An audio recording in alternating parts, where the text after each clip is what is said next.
Tannic colored water, probably the most common watercolor in bass fishing. So let's dive into 3 colors that work really well in tannic colored water.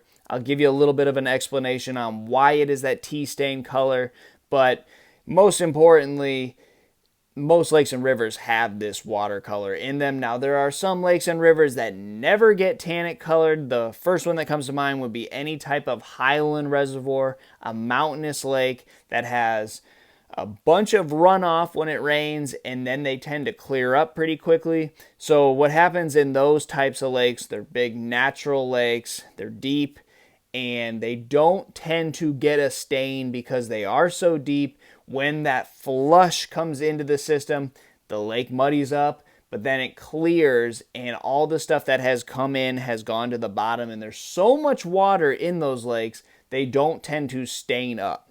Tannic colored lakes and rivers are typically shallow places that are full of life, full of vegetation, trees everywhere.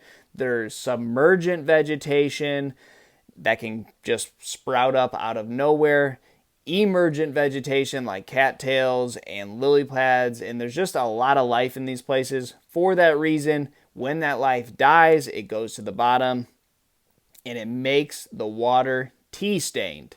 Now, this water is also still very clear, so you don't think that, oh, these fish cannot see my bait out in 20 feet of water, because they still can. You can catch them out deep in those places, but you also have a really nice stain for shallow fishing. So I'm going to give you my 3 favorite colors for tannic colored water.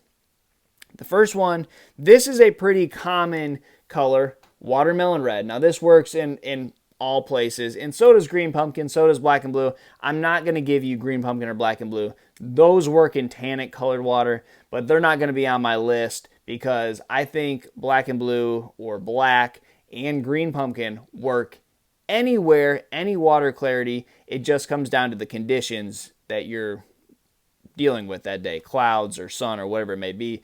But this is my tannic colored natural sunny color. Now, this is watermelon red. Now, watermelon and watermelon red are really the 2 different ends of the spectrum when it comes to watermelon.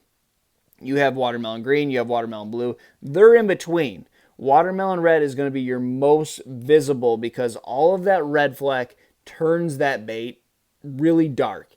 It just gives it a darker hue. So when you're fishing it in stain colored waters, this stands out the best, but it's still a very natural, clear water color. So if you have a lot of sun, you don't have any wind, no clouds, you need the most natural presentation, but you still want them to see it. Now, tannic colored water, still very clear, but there is a stain, so it's not as visible as you would have just in a crystal clear lake. Now, there's still a lot of visibility, but the fish that swim in tannic colored water are used to everything having a dark hue to it.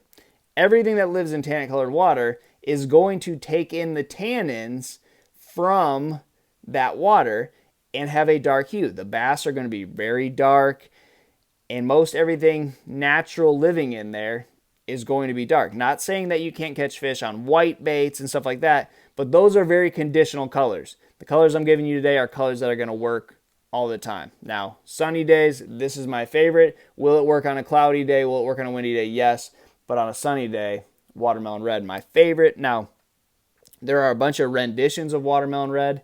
This one is watermelon red with a little bit of white, kind of like a sand color on the bottom. Really good in tannic colored water.